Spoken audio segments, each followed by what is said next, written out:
Boses ng mamamayan, Gusto ko sana yung bilang estudyante. iba't ibang opinyon ng taong bayan.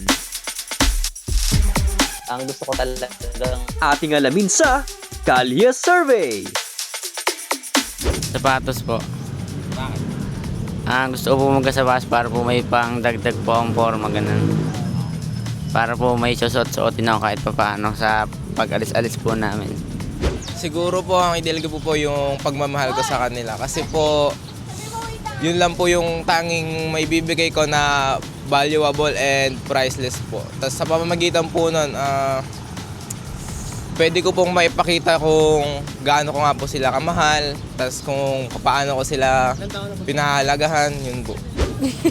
For me po, sentimental po sa akin yung mga customized gifts kasi it symbolizes love and affection towards the other person. So, syempre po, kinostomize. So, may effort po na involved with that gift. Flowers po para ibigay.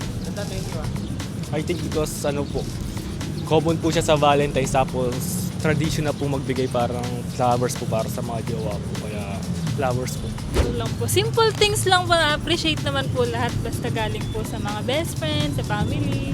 Sa loved ones, wag na po. Okay lang po yun. Pero Like letters, ganun po. Letters lang kasi mas feeling ko mas nakaka-appreciate tsaka mas nakakakilig kapag letters kasi parang yung mababasa mo parang sincere sa kanya yung sinasabi niya. So yun, hindi ako kumbaga bagay ganyan, hindi ako maganon. Sa akin letter lang kahit galing sa kaibigan ko, kahit sa katrabaho okay. Mas nakakakilig yun. Magluluto na lang ako. Okay, sa bahay. Magluluto na lang para pagsalo-saluhan na lang namin. Kasi kaysa bumili ko, mas malaki pa magagastos ko. Pagkain, kumbaga, sama-sama na rin kami. Flowers, teddy bears po.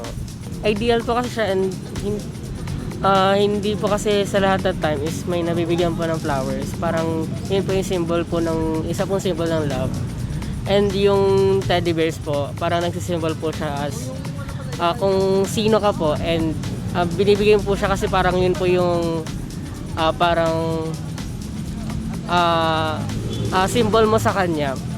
Halimbawa po, favorite ko po is dinosaur. And yun po yung gusto ko po ibigay sa kanya, parang ganun po.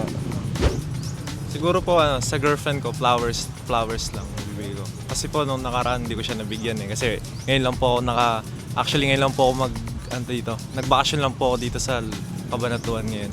And last year wala po ako dito. So ngayong Valentine's, bibigyan ko po siyang flowers. Yung parang, alam niyo po yung parang pillow na mukha ko, gano'n.